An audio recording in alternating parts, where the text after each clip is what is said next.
Okay, awesome talk so far. I hope I can keep the trend going. This is going to be a bit of a neck exercise. Okay, so I'm here to talk about why you should shave a yak.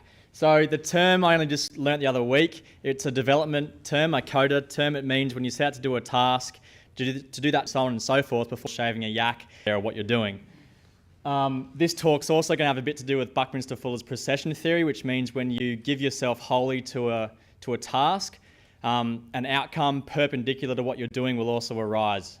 So in this instance, I started finding out what Pecha Kucha was about, had to look at some other talks, came across this one, and when I was thinking to myself, what keeps me sane, I realised I was on my way to shaving a yak, and I thought, well, I could keep on going down this journey for this talk, or talk about how my life so far has been about shaving a yak, and that's what I'm going to do, because they're kind of the same thing.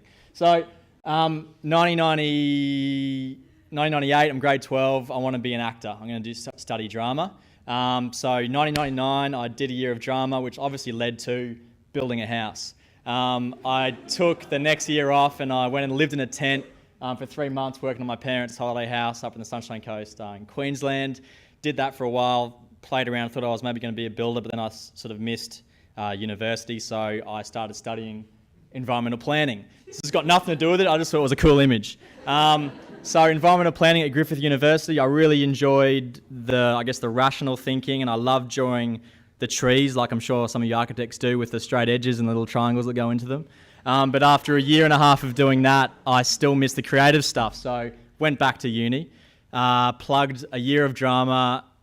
I added a advertising thing onto my year of drama, finished uni and did the most logical thing, which was to business.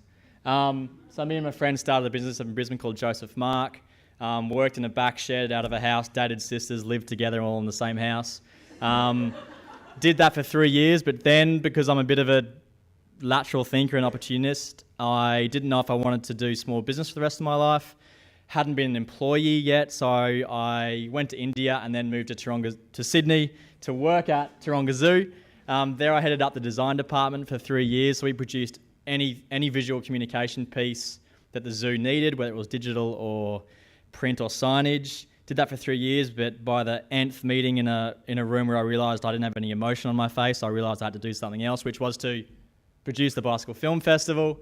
Had been doing this in my lunch breaks and before and after hours for a couple of years. Took the plunge last July to do it on more of a part-time, or at least during business hours approach. Did that. And then, of course, now that I was out of a 9-to-5 job, all my ideas could come to the surface and I could work on them. So one of them was working with Onitsuka Tiger.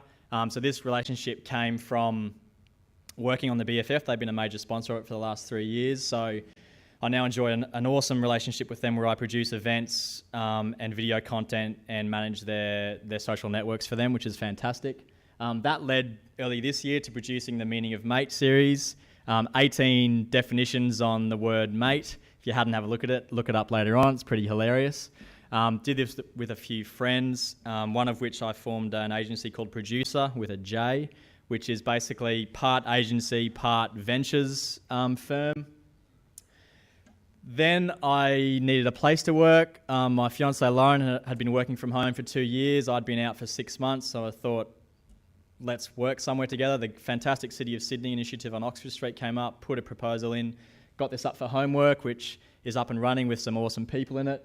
And this led to, after that, starting a website called Weekenders.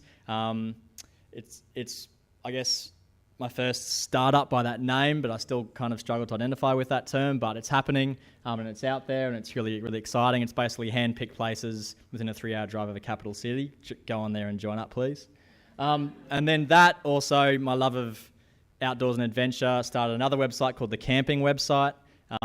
This is more of a love project on the side, but the best thing about it is it's going to make me go camping more because we need to publish sites of all the different camping grounds in Australia. Anyone can submit a site, so if you do go camping, please submit a site. And so this is me at the moment. So my email signature has a few websites in it. It's probably going to grow, and I'm okay with that. Like sometimes it feels like I'm taking a millimetre step forward across a lot of projects, but I don't think I can function any other way. So it's a really good place for me at the moment. And here's the link back to shaving the yaks, in case you were wondering. I think kids make the best yak shavers because they don't think rationally or in a linear format. They're more than happy to go from one thing to the next because it's all about their imagination and whatever's making them feel good. And I guess, in a way, that's me. I live very much in the moment. Did you know, when you Google life cycle, the whole page, not one life cycle comes up that's for human beings. It's kind of interesting. And this diagram is because, we're only here for a short amount of time. So I'm encouraging people to, I guess, sometimes follow that journey to shave a yak. Because, right now it's a pretty good climate to make money from crazy ideas. And so I'm where I am because I've followed that hunch to work on something before and after hours, before it's now in a position where I can work on it during hours.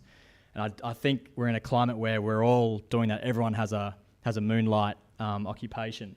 And look, if it doesn't always work out, I'm pretty sure shaving a yak somewhere in the Himalayas probably isn't a bad thing to live anyway. So, thank you.